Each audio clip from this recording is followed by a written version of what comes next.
la situation devient dangereuse pour le Congo, parce que c'est des plaies puantes maintenant. Maintenant, tout le monde sait que le Congo est capable de cela.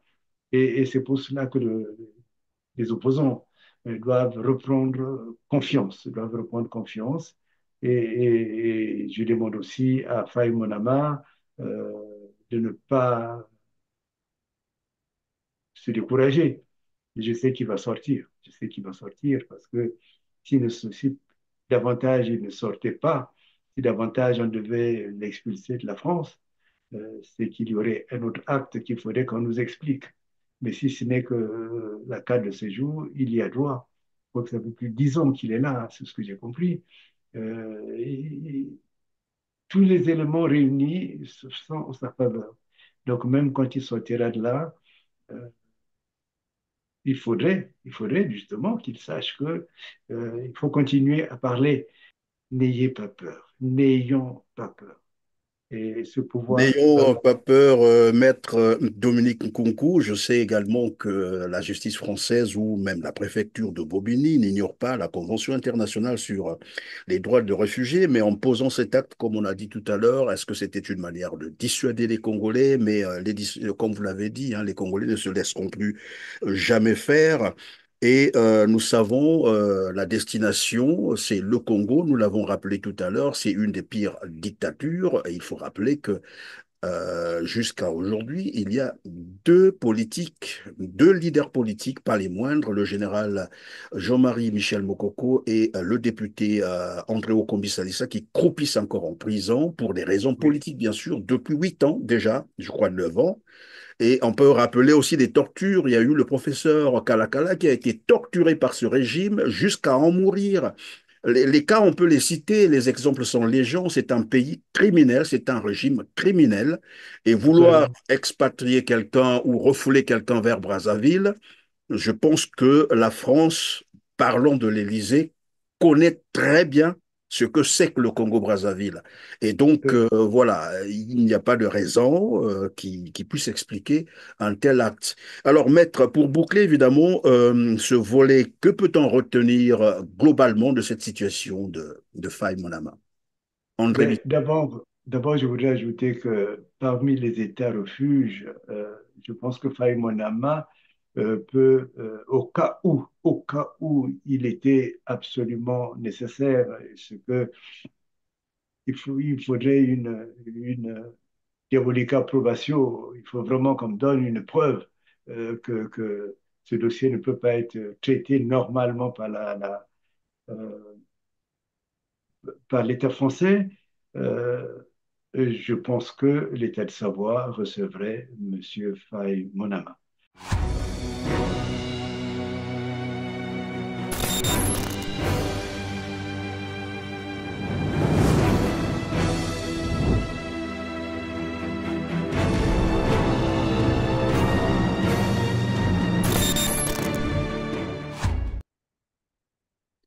Mesdames, Messieurs, bonjour, ravi de vous trouver en compagnie de Maître Dominique Nkunku, ministre de la Justice et garde des Sceaux de l'État de Savoie. Bonjour, Maître, et merci d'être avec nous sur R7, notamment dans Droit de savoir. Bonjour, cher ami Christian Perrin, merci vraiment pour tout le travail que vous faites. Je le suis avec beaucoup, beaucoup d'intérêt et je crois que vous êtes en train de créer une nouvelle conscience congolaise et il faut continuer. Parfois, ce travail peut être ingrat, avec le sentiment qu'il n'y a aucun réveil qui se fait, mais vous avez choisi la belle part que le Congo vous revaudra. Et je pense que c'est la belle part aussi, parce que sans conscience politique, il n'y a pas vraiment de vrai pays, il n'y a pas de vraie nation. Et même quand le Congo sera libéré de la dictature, les gens se rappelleront le travail que vous faites, ils se rappelleront que R7 a été un grand témoin, et vous-même particulièrement. Merci pour cela. Je vous en prie, Maître, et merci d'avoir accepté notre invitation. Nous allons aborder deux sujets essentiels, notamment l'interpellation du jeune Congolais activiste politique André Bitumba de son vrai nom, bien connu du nom Faye Monama, qui a été piégé par la préfecture de Bobigny alors qu'il s'y rendait sur convocation pour le renouvellement de son titre de séjour. Interpellé, retenu pour expulsion vers le Congo-Brazzaville. Une interpellation qui interroge dans sa procédure, selon des informations à notre disposition, bien entendu, mais aussi sur la destination. Donc le Congo-Brazzaville, qui, comme vous le savez tous ou presque, est une des pires dictatures au monde, incarnée par Denis Sassou Nguesso, 40 ans au pouvoir, sans partage. 3000 crimes politiques à son actif selon la Conférence nationale souveraine de 1991. Torture, génocide, viol, vol, détournement des deniers publics en série. Voilà comment on peut décrire le régime de Brazzaville incarné par Denis Sassou Nguesso qui maintient les Congolais en esclavage.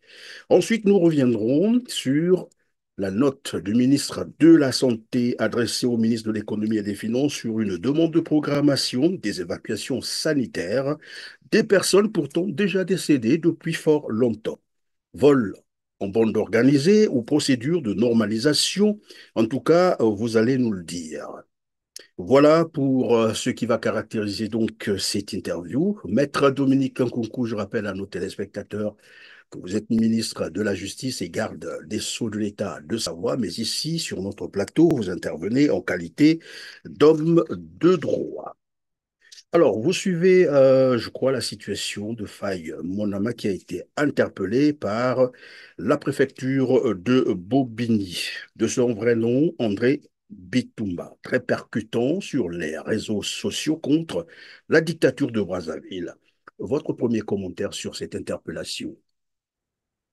Je connais, j'ai déjà eu l'occasion d'échanger téléphoniquement, je pense, et aussi une fois, je suis allé à Bobigny et il y avait une audience là-bas sur l'affaire Kolela.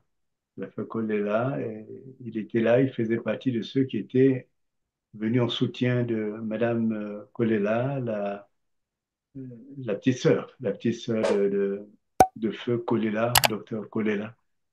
Et il faisait partie de ceux qui se sont, disons, qui ont tenu à ce que cette affaire soit mise en lumière. Et je crois que je le félicite pour cela. L'autre élément, c'est que deux ou trois fois, j'avais changé au téléphone avec lui sur une situation particulière.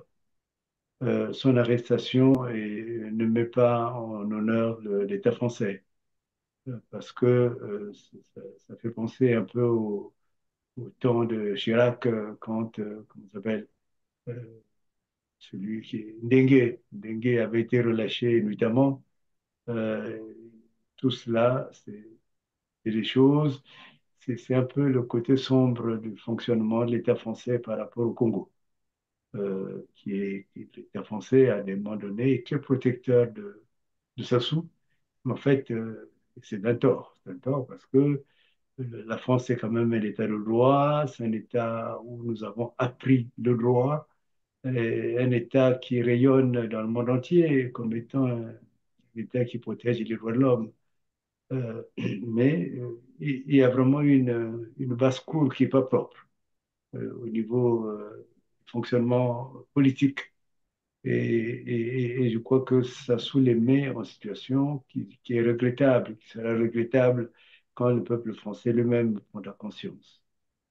Lorsqu'on essaie un peu de se rappeler la manière dont il a été interpellé, et c'est ce qu'il nous a dit d'ailleurs lorsque nous l'avons interviewé par téléphone, il dit qu'il était convoqué voilà, il était convoqué pour aller renouveler son titre de séjour. Et quand il arrive, il est surpris de constater qu'il y a des policiers à côté. Ben voilà, après ça s'est terminé. En sorte, on parlerait d'un guet-apens. Et donc, lorsqu'on vous suit, maître, vous êtes en train de dire qu'il doit y avoir, il pourrait y avoir, je mets ça encore au conditionnel, il pourrait y avoir une pression politique. Il y a une pression politique parce que quand on convoque, la convocation est un acte administratif très important, très important.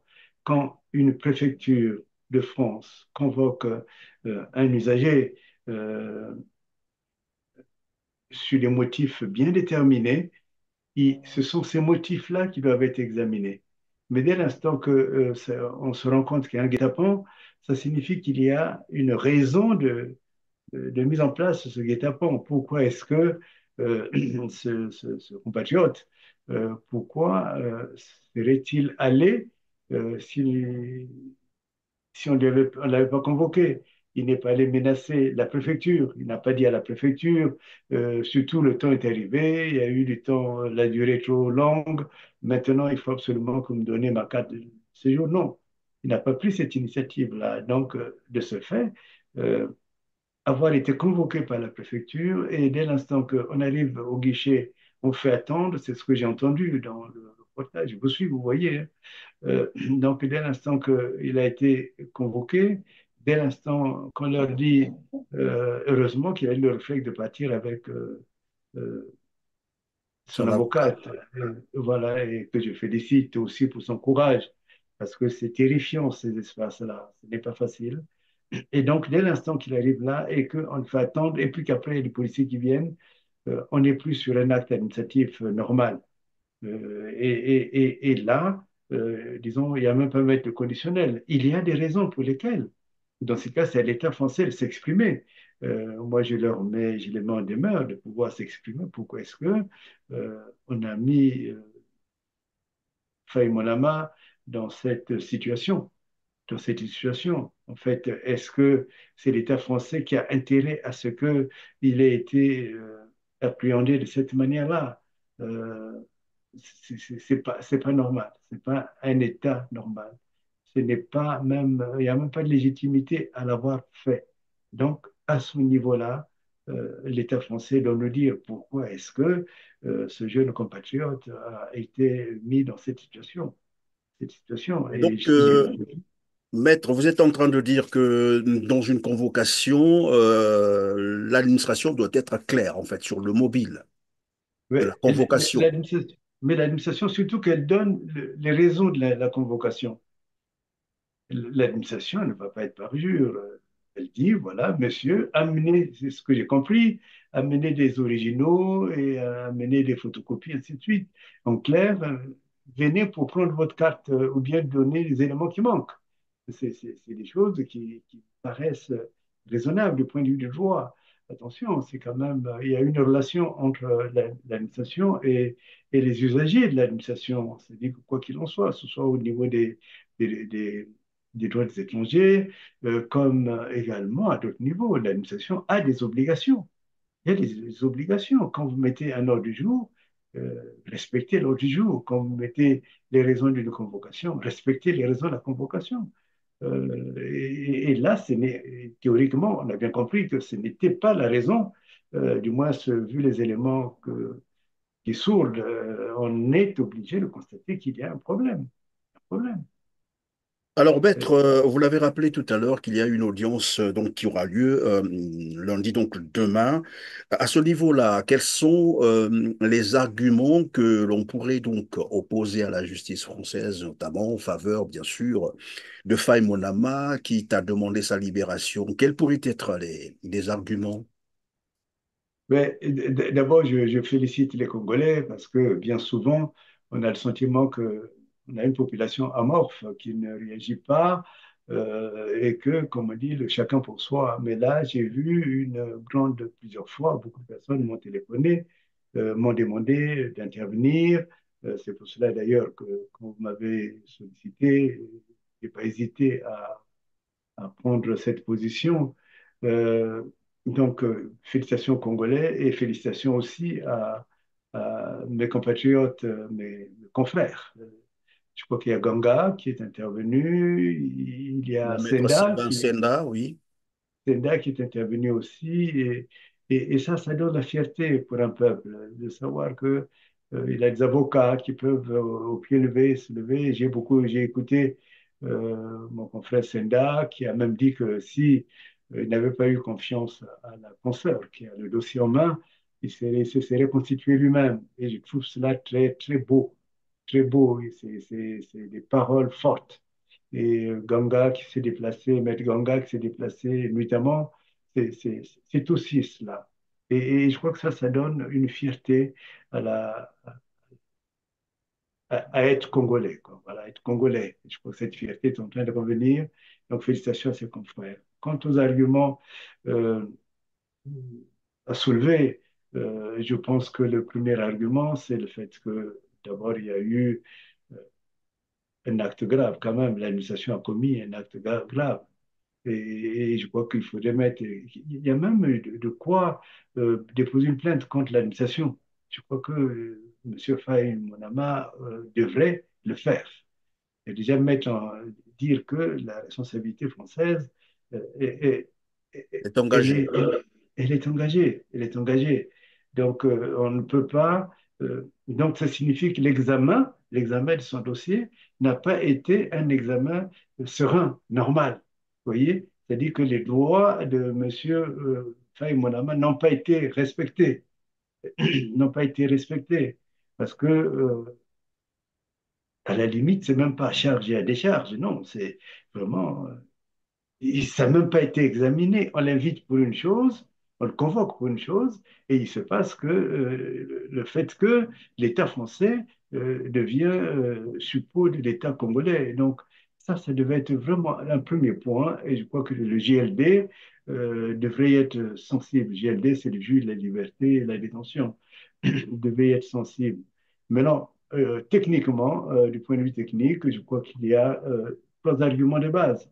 Le premier argument, c'est de demander que compte tenu de, de, de, cette, de ce dysfonctionnement administratif, que le dossier soit immédiatement examiné dans des conditions normales.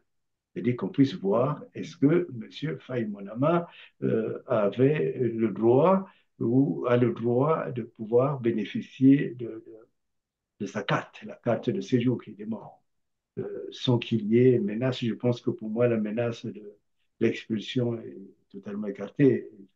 Félicitations à notre confrère, notre consoeur qui est intervenu. L'autre argument, c'est le fait que Faye Monama a une vie familiale, régulière en France. Une vie familiale régulière et dans le cas d'espèce, euh, selon ce que j'ai compris, il a une femme, une épouse, et il a des enfants. Il a des enfants. Et donc là, Euh, on parlerait de la garantie de représentation, comme le disait et, Maître et- Sénat. et- mais il y a un point important. Je ne sais pas, est-ce que les enfants ne sont pas français? Si les enfants nés en France sont français, il fait partie de la catégorie des personnes qui ne sont pas expulsables. Donc, ça, c'est un argument important. Et de ce fait, comme vous dites si bien, il a une garantie de représentation. Ce n'est pas quelqu'un qui va fuir, disparaître dans la nature, puisqu'il a une famille, il a un travail. C'est ce que j'ai compris aussi. Donc, l'administration est mal fondée pour pouvoir chercher absolument à suivre euh, les conseils d'un État, comme vous l'avez rappelé, un État criminel, un État criminel. Et le troisième point, justement, tient à cela, c'est que euh, en droit, y compris dans toutes les conventions de protection de l'homme, on ne peut pas expulser quelqu'un, surtout un opposant politique, dont on connaît les positions et dont on a c'est même pas le sentiment, dont on a l'assurance que si cet homme est renvoyé dans ce pays, le pays qu'il a critiqué, eh bien, sa vie sera en danger. Et sa vie étant en danger, il ne peut pas. Le GLD doit s'interdire de pouvoir confirmer cette arrestation. Et donc, il y a, à ce moment-là, il y a une option qui est faite. L'option, c'est que il peut prendre une décision, mais en demandant à un État autre que l'État du Congo dans le cas d'espèce. Un État autre qui pourrait accepter la présence de M. Faye Monama et qui ne présente aucun danger. Ce n'est pas un criminel, ce n'est pas un terroriste, ainsi de suite. C'est un homme qui est indigné par rapport à la situation de son pays. Mais je pense qu'on n'en arrivera pas là. Je pense que la grande avocate, et je demande à ce que mes confrères qui sont à Paris se déplacent en soutien de cette consoeur. Ce n'est pas pour faire pression, mais qu'il voit bien que mon amant n'est pas un délinquant, qu'on va expulser comme cela.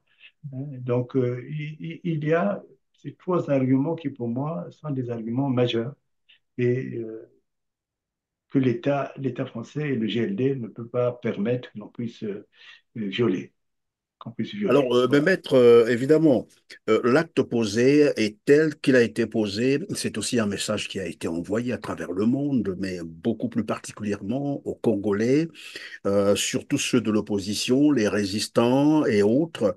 Tout à l'heure, vous avez rappelé, n'eût été bien sûr la présence de son avocate. C'est sûr et certain que personne n'aurait su ce qui s'est passé et on aurait appris qu'il serait déjà refoulé à Brazzaville. Nous savons que, et là je vais rappeler finalement la convention, disons, le pacte international aux droits civils et politiques de 1966 qui protège les individus contre l'expulsion vers les pays où ils risquent de subir des violations graves de leurs droits humains.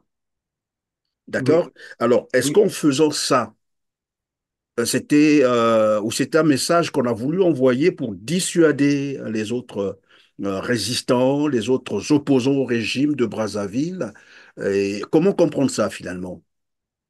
Mais je pense que en analysant très bien la situation, en réalité, c'est une situation qui se retourne contre l'État du Congo. C'est-à-dire que l'État du Congo a voulu amener le terrorisme qu'il mène au Congo, il a voulu l'exporter en France. Et il se trouve que la diaspora française, pardon, la diaspora congolaise en France, elle est très vigilante. Et je dirais même au-delà de la vigilance, je pense que de plus en plus elle devient puissante. Parce que je l'ai ressenti autour de l'affaire de Kolela, justement. Oui. Donc, c'est pour cela que je la félicitais. Euh, Ça se retourne parce que eux, ils voulaient, en prenant des personnes qui parlent le plus, comme Faïd Monama, leur souhait, c'est de dire, ben, vous voyez, on peut comment on dit ça? C'est-à-dire, On peut on vous peut vous prendre, atteindre, quel que soit là où vous êtes, quel on que peut soit vous le lieu où atteindre. vous êtes. Donc, en fait, c'est cela. C'est-à-dire que peut-être qu'ils avaient déjà programmé de le tuer à Brazzaville, parce que tuer à Brazzaville, il faudrait que la communauté internationale le sache, que tuer un homme à Brazzaville est un acte le plus banal qui soit, et surtout politiquement. Je connais beaucoup de personnes qui sont passées euh, par ces prisons. C'est même pas des prisons, c'est même pas, les personnes ne sont pas jugées, mais disons, ces fameux centres j'ai envie de dire, centres inhumains où on arrête les gens. En fait, il n'y a pas de considération humaine, il n'y a pas de considération sur les lois humaines. Moi, j'encourage donc de ce fait que c'est cette manière de retourner la situation, parce que maintenant, la situation devient dangereuse pour le Congo, parce que c'est des plaies puantes maintenant. Maintenant, tout le monde sait que le Congo est capable de cela. Et c'est pour cela que les opposants doivent reprendre confiance, doivent reprendre confiance. Et je demande aussi à Faye Monama de ne pas se décourager. Je sais qu'il va sortir. Je sais qu'il va sortir parce que si davantage il ne sortait pas, si davantage on devait l'expulser de la France, c'est qu'il y aurait un autre acte qu'il faudrait qu'on nous explique. Mais si ce n'est que la carte de séjour, il y a droit. Je crois que ça fait plus de 10 ans qu'il est là, c'est ce que j'ai compris. Et tous les éléments réunis sont en sa faveur. Donc même quand il sortira de là, euh, il faudrait justement qu'ils sachent que il faut continuer à parler. Vous voyez, c'est-à-dire qu'il faut que les Congolais comprennent que s'il était dans l'anonymat le plus complet, le plus absolu, on l'aurait cueilli et puis il serait maintenant peut-être maintenant dans des zones congolaises. Donc, n'ayez pas peur, n'ayez pas peur, n'ayons pas peur. Et ce pouvoir N'ayons va... pas peur, maître Dominique Nkunku. Je sais également que la justice française ou même la préfecture de Bobigny n'ignore pas la Convention internationale sur les droits de réfugiés, mais en posant cet acte, comme on a dit tout à l'heure, est-ce que c'était une manière de dissuader les Congolais? Mais comme vous l'avez dit, hein, les Congolais ne se laisseront plus jamais faire. Et nous savons la destination, c'est le Congo, nous l'avons rappelé tout à l'heure, c'est une des pires dictatures. Et il faut rappeler que jusqu'à aujourd'hui, il y a deux politiques, deux leaders politiques, pas les moindres, le général Jean-Marie Michel Mokoko et le député André Okombi Salissa, qui croupissent encore en prison pour des raisons Oui, politiques, bien sûr, depuis 8 ans déjà, je crois 9 ans.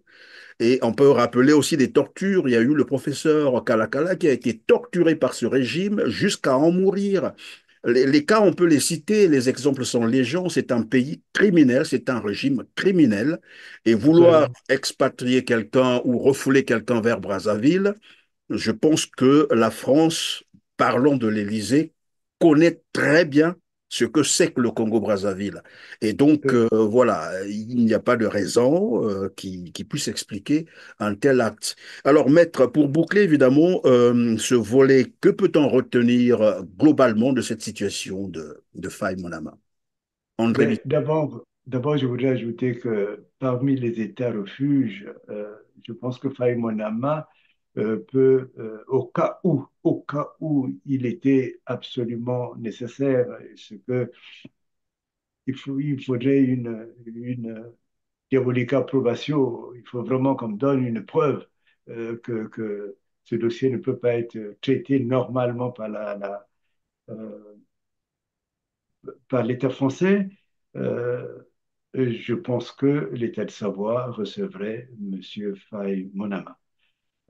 Ça, c'est important, cela à savoir. Merci Euh, pour cela déjà. Je crois que le message est très bien passé. voilà, c'est important. Mais n'ayons plus peur.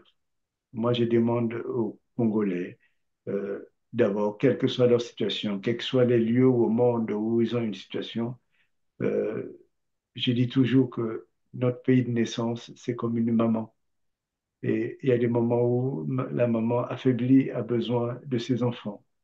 Et le Congo est affaibli vraiment. Depuis 40 ans, on vit une situation que, tout au niveau international, que j'observe, une situation incroyable. Et il faut que ce régime s'arrête. Il faut vraiment trouver tous les moyens pour que on se donne tout ce que j'appelle une main d'association, pour qu'on comprenne que quand le crime arrive à ce niveau-là, il y a des possibilités d'être ensemble.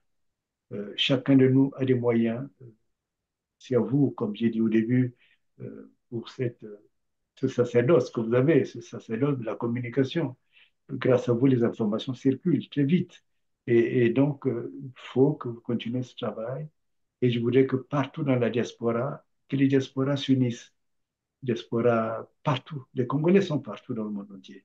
Donc, il est temps de comprendre que, indépendamment de ses origines, nord ou sud, il y a une nécessité. Il faut résoudre ce problème-là.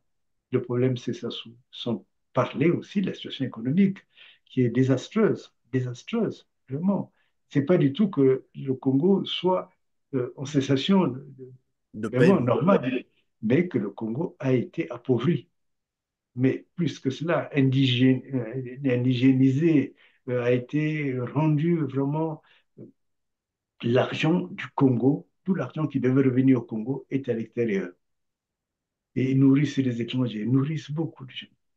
Et je connais des entreprises entières qui vivent avec l'argent du Congo. Et donc, il faut que cela s'arrête. Et quand on regarde, et vous l'avez souligné, le niveau de pauvreté des Congolais sur place, les niveaux de Congolais qui ne peuvent même pas vivre. Quand on regarde tout ce qu'ils ont organisé sur place pour créer la peur, parce que leur mécanisme, c'est le mécanisme de la peur. Les fameux bébés noirs ou bébés, c'est pas comment là, gris, c'est tout ce qu'on veut, on sait bien que c'est entre leurs mains que cette armée occulte, cette armée, disons, criminelle des enfants a été mise en place. Et vous avez remarqué qu'au Congo, maintenant, on brûle les jeunes, on brûle les jeunes en pleine rue, brûlés. Mais attendez, vous ne vous rendez pas compte? On les brûle. Mais un enfant qui est brûlé, moi j'ai vu des scènes mais horribles, horribles. Quelqu'un qui est en train de gesticuler sous le feu. Mais c'est quoi ce pays? C'est même, C'est- comme qui dirait, j'allais dire, une preuve d'un en état de déliquescence, parce que finalement, l'État congolais n'existe pas, parce que c'est l'État qui protège l'humain, qui protège la Il y a pas d'État, population. vous avez totalement raison. Il n'y a pas d'État et pas de droit au Congo. Il n'y a pas d'État de droit au Congo. Il n'y a même pas de gouvernement au Congo. Il n'y a même pas une logique de fonctionnement politique au Congo. C'est-à-dire qu'en fait, c'est même pas tout est ralenti aux arrêts, non, tout est dans la chute. Le Congo bientôt va disparaître. Et vous savez, j'ai donné quelques idées euh, pour comprendre la situation, par exemple, des terres, quand on parle des terres. Mhm. Mais les terres qui sont vendues, c'est les terres qui ne reviendront pas au Congo. Sauf si, évidemment, nous appliquons des procédures comme des procédures arbitrales, comme souvent je le dis. Les gens ont le sentiment que ce problème est réglé, il n'est pas réglé. Mais ce Congo qui est en train d'être vendu pont par pont, on arrive à quoi? Il y a un moment où les Congolais, surtout ceux qui sont à l'étranger, n'auront plus de terre.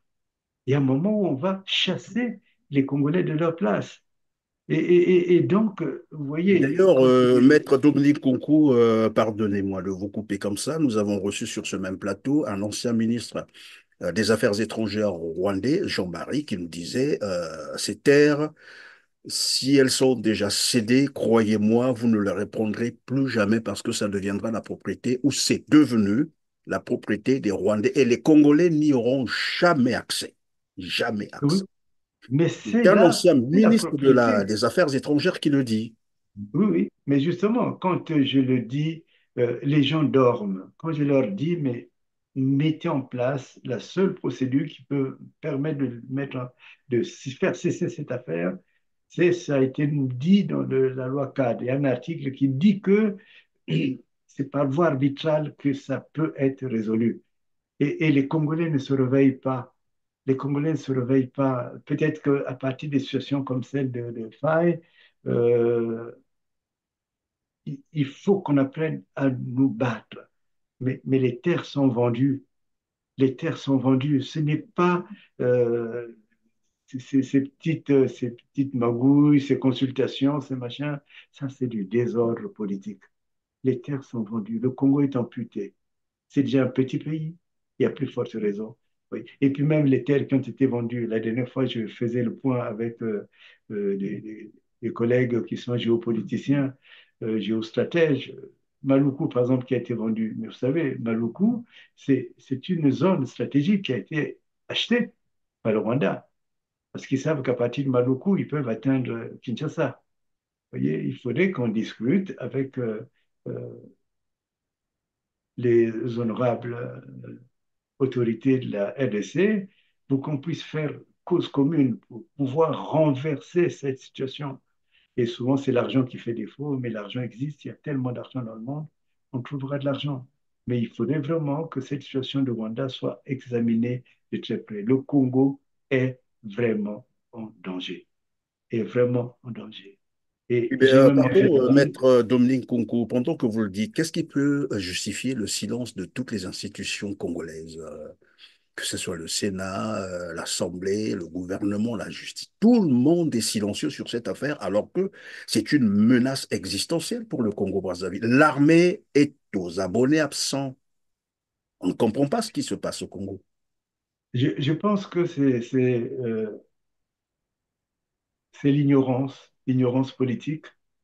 Et je pense aussi que c'est l'absence de connaissance. Vous savez, la Bible dit, le peuple périt faute de connaissance. Et les gens ont une mentalité corrompue. Ils ont le sentiment que un général qui va gagner des sommes et des sommes, d'ailleurs, c'est payé en argent de singe, le franc CFA ne vaut rien. Vous savez bien, on leur donne plein d'argent, mais de l'argent qui ne correspond ni même pas au service rendu. Donc, les gens ont le sentiment, le Sénat, l'Assemblée, qui sont en bonne cause, qui sont en bonne main, jusqu'au jour où eux-mêmes seront menacés. C'est un peu comme on dit cette parabole de comment on dit ça, l'eau qui est chaude dans un verre et puis on met une grenouille dedans. Euh, le sentiment qu'il est paisible, il est à l'aise, ainsi de suite. On chauffe un peu plus, ça fait une belle chaleur jusqu'au moment où il se rendra compte que la chaleur est tellement étouffante. Il cherche maintenant à sortir, mais le couvercle a été refermé. Les Et a je crois fermés. que les Congolais, c'est pareil. C'est Les bien dommage. Congolais, Alors, maître Dominique Kunku, venons-en au deuxième volet, c'est la demande de programmation des évacuations sanitaires du ministre de la Santé adressée au ministre de l'Économie et des Finances du Congo pour une évacuation, bien entendu, de 5 personnes, pourtant déjà décédées il y a très longtemps. Évacuation qui coûte aux contribuables congolais plus de 412 millions de francs CFA. 5 personnes. 412 millions de francs CFA, alors que les barèmes sont tels que aucune évacuation ne peut excéder 10 millions de francs CFA. Votre premier commentaire sur cette note, vous l'avez, je crois que vous avez pris connaissance de cette note. oui, tout à fait. La plupart de ces notes me sont envoyées d'office. Euh, la première chose, c'est, je suis vraiment déçu que ça vienne de ce ministre.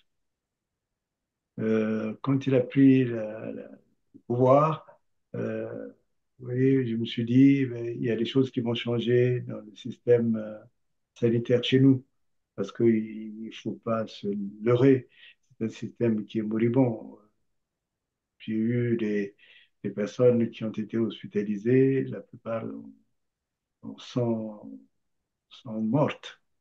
Il n'y a pas de vie possible une fois qu'on est à l'intérieur de ce système. Maintenant, cette sorte de surfacturation, je crois que c'est d'abord cela. On a d'abord une limite qui est située, il y a des décrets, je crois, qui limitent à 10 Oui, il y millions. a une circulaire qui limite ce genre de dépenses à 10 millions de francs CFA pour une évacuation, quelle que soit l'évacuation. C'est bien écrit, quelle que soit l'évacuation, c'est 10 Alors, millions ça signifie qu'en réalité, il n'y aurait que 50 millions qui auraient été pour les cinq euh, personnes. les 5 personnes. Et là, il se Là trouve encore, que on va au fond, c'est-à-dire dans les extrêmes. Mais sinon, c'est autour de 6, 7 millions. On regarde par là. 10 millions ne doit pas excéder 10 millions de francs CFA. voilà, donc les 400 millions, on se rend bien compte que c'est plutôt, c'est même pas un abus de loi, c'est du vol. C'est du vol. C'est du vol détourné et même ce ministre de l'économie, il sait bien qu'il sera bénéficiaire de quelque chose. Et donc, je dirais, c'est politiquement condamnable, mais je dirais juridiquement, c'est une organisation mafieuse. C'est en bande organisée. Je me demande même si Sassoon lui-même n'est pas dedans. Et donc, on a un danger de détournement. Et le plus grave, ce n'est pas qu'on ait dépassé les barèmes, mais c'est le fait que les gens soient déjà décédés. Soient déjà décédés. Et alors, ça touche plus que le problème de la conscience. Vous voyez. Et ce gain sur les morts, ce n'est pas récent. C'est pas la première fois que ce pouvoir le fait. Ils exploitent cela de manière continue, de manière claire. En fait, Oui, c'est-à-dire tous les moyens sont vidés. pendant que vous le dites, maître, on a vu ça aussi lors, je crois, des événements du 4 mars, comment ils se sont fait des poches avec les victimes du 4 mars, où ils ont pris tout l'argent. Et aujourd'hui, curieusement, les victimes ou les parents des victimes continuent à réclamer leur argent, leurs Eh bien droits. oui, ben oui, justement. C'est-à-dire que toutes les occasions pour justifier l'argent, c'est simplement ça le problème. Eux, l'argent, dès qu'il tombe, il faut qu'il aille dans leur poche. Mais toutes les occasions pour pouvoir gagner l'argent sont les bienvenues. Et je me rappelle qu'il fut un temps, je l'avais dénoncé, que même Mme Sassou, je crois, Mme Sassou, euh, organiser des sortes de vols. En fait, on dit qu'il y a de l'argent qui devait aller dans telle direction, mais ils ont été attaqués en cours de route. Mais en réalité, après, c'est une manière de sortir l'argent du circuit normal. On a vu l'histoire du pasteur, je ne sais plus comment il s'appelle, ce Le pasteur pasteur-là, Castanou, Castanou qui a ici des propriétés qui sont achetées avec l'argent du Congo. Euh, il s'est fait voler, je ne sais pas combien de millions Près de plus au de plateau de 400, 15. 400 millions, oui, oui, évidemment, plus de 400 millions chez lui. Ben oui, et Et les gens il pensent, n'avait même pas voulu déclarer ça. C'est curieux tout de même. On vous vole autant d'argent chez vous. D'abord, il y a ce qu'on appellerait la thésaurisation de la monnaie, de l'argent. oui, C'est grave. Et curieusement, il ne le déclare pas, malgré que c'est des grosses sommes comme ça. Il n'avait jamais oui, déclaré ça. et oui, Rattrapé une année après, il tente de venir se justifier, mais c'est quand même grave. On ne peut pas perdre quand même 400 millions chez soi et ne pas le ben oui, déclarer. C'est la preuve que oui, c'est du vol, c'est de l'argent volé.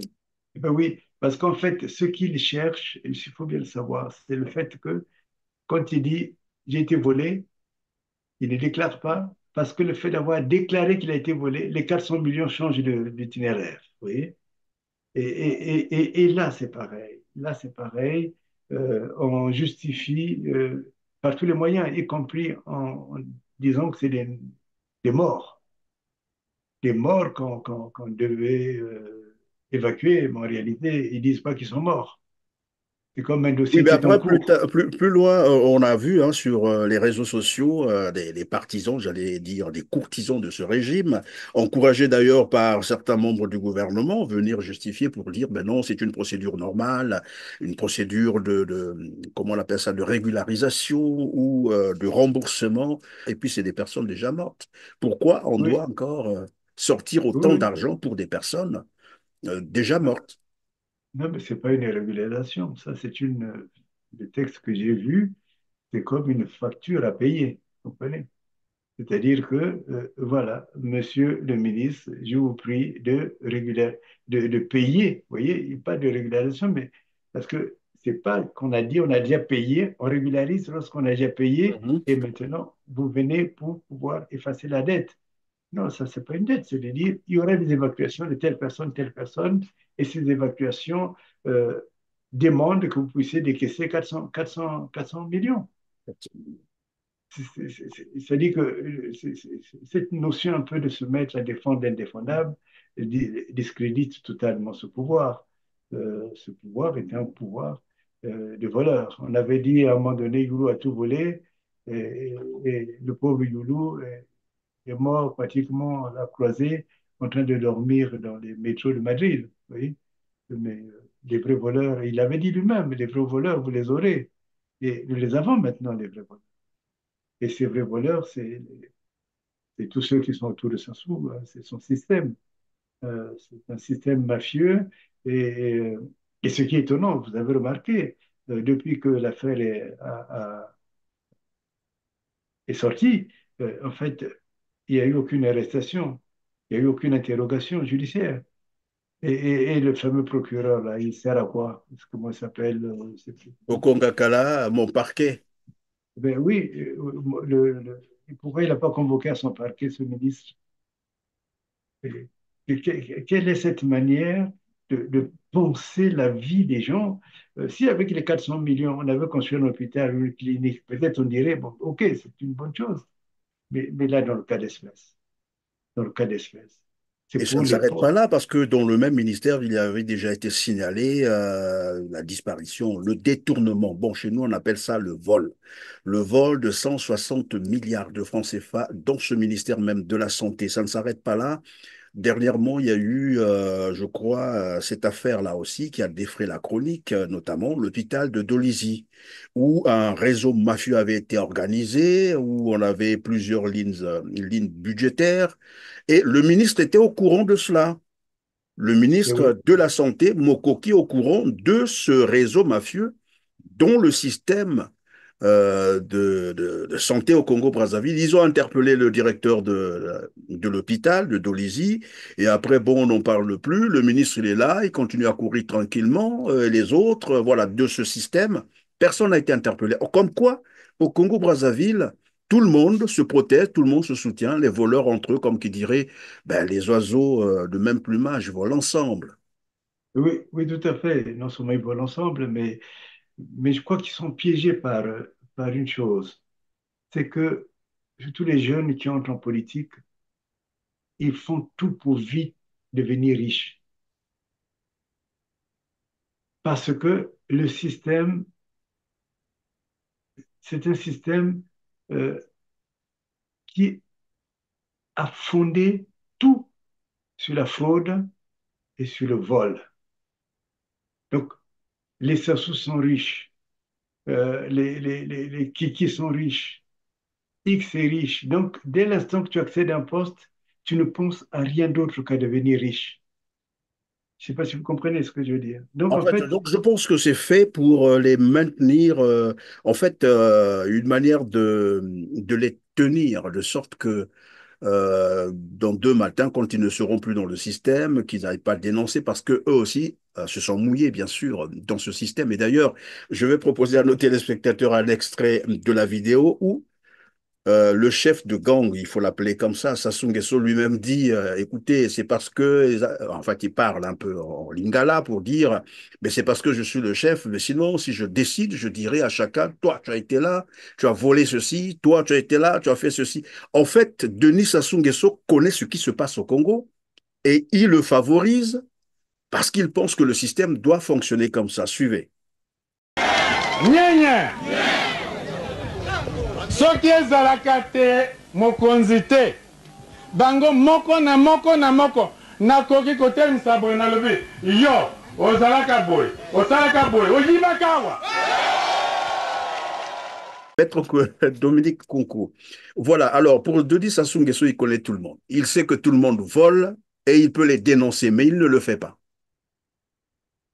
Qu'est-ce oui. que ça peut vouloir dire? Alors, en fait, ça dit deux choses. La première chose, c'est que euh, il faudrait que les gens fassent attention.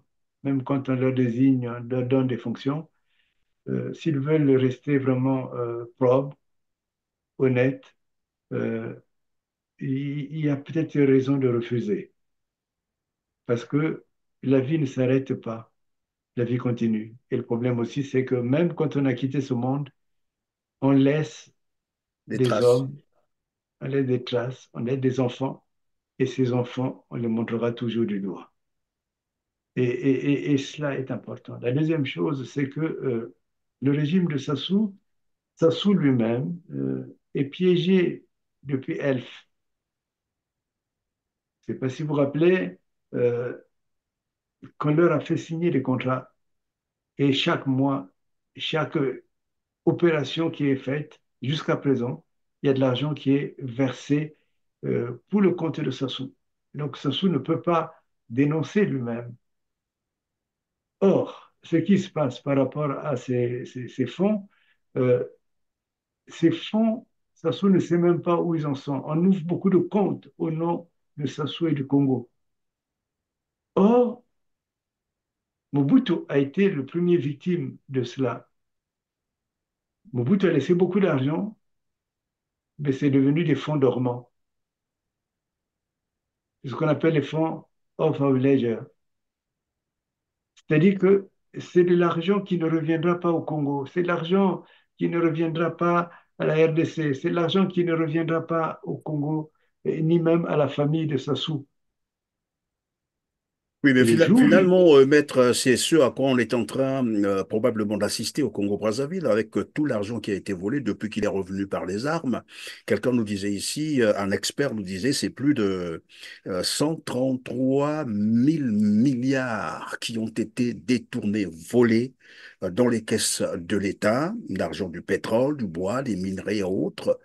Mais curieusement, aujourd'hui, le Congo se retrouve, vous l'avez rappelé tout à l'heure, en état de cessation des paiements. C'est incroyable parce qu'un pays pétrolier qui se retrouve en état de cessation des paiements, après, il faut expliquer où est passé tout cet argent. Et maintenant, on les voit courir à travers le monde pour aller chercher de l'argent qu'ils ne trouvent oui, plus, mais curieusement. justement, ils ne le trouveront pas parce que c'est en cela qu'il y a un manque d'intelligence dans cette histoire-là. C'est-à-dire que on va ouvrir des comptes en ton nom. On connaît le cas de Saint-Marin. Saint-Marin, et vous savez qu'à Saint-Marin, on a dit qu'il y avait 76 comptes. 76 comptes. C'est-à-dire qu'un compte est rempli, on en ouvre un autre, ainsi de suite. Mais cet argent, in fine, n'appartient plus au Congo. Cet argent, in fine, n'appartient pas à Sassou. Oui, tous les comptes avaient été saisis. L'information existe encore sur le net. Tout le monde peut aller consulter. C'est à Saint-Marin d'ailleurs que Denis Sassou Nguesso est allé s'attraper une montre, je dis bien une montre, qui coûte plus d'1 milliard de francs CFA. Et ces Donc, comptes avaient été saisis à cause de ça, parce qu'on l'avait suspecté.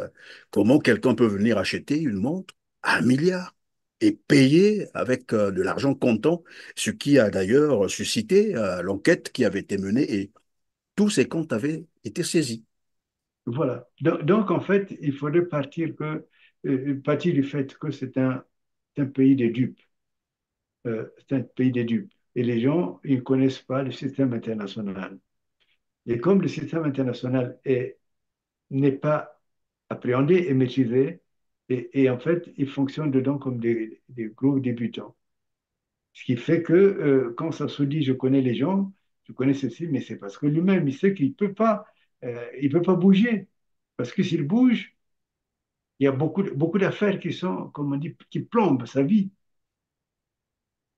Et derrière cela, il nourrit tout un réseau Des de mafieux, prostituées économiques. Vous ouais. comprenez. Et il a le sentiment d'être en protection, ainsi de suite. Mais c'est simplement, maintenant peut-être que les Congolais commencent à se bouger, c'est le lien avec cette affaire de Panama, commence à se bouger, peut-être qu'il faut qu'on fasse des cellules où on peut réfléchir concrètement comment récupérer cet argent. Le Congo, cet argent appartient au Congo. Et ça demande vraiment qu'une cellule d'intelligence s'installe pour que les autres pays ont récupéré ce type d'argent. Je ne veux pas le citer ici pour des raisons diplomatiques, vous me comprenez bien. Mais il y a beaucoup de pays qui ont récupéré de l'argent et de beaucoup de banques. Les banques, ce type de banques qui ouvrent ces comptes, on les connaît. Il y a quelques jours, j'en faisais état ici. J'avais été visité par des experts, mais je parlais, quand j'ai l'occasion, je parle de l'État du Congo. Mais je peux vous dire que les gens connaissent la situation du Congo.